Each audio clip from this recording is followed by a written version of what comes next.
তবে কি এবার গ্রেপ্তার হলেন ঢাকা 10 আসনের আওয়ামী লীগের সংসদ সদস্য ও চিত্রনায়ক ফেরদৌস। গত 5 আগস্ট শেখ হাসিনা সরকারের পতন হয়। ওই দিন রুবেল আদাবরের রিং রোডে মিছিলে অংশ নেন।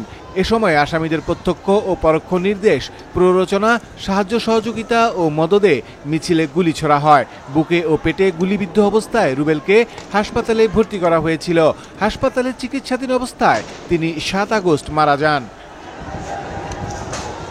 ঢাকা 10 আসনের সাবেক সংসদ সদস্য ও ঢাকায় চলচ্চিত্রের জনপ্রিয় নায়ক ফেরদৌস আহমেদের বিরুদ্ধে হত্যা মামলা করা হয়।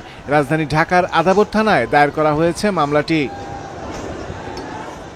ফ্যাসিস্ট আওয়ামী সরকার পতনের পর থেকে সাবেক এই সংসদ সদস্য এখনও পলাতক রয়েছেন।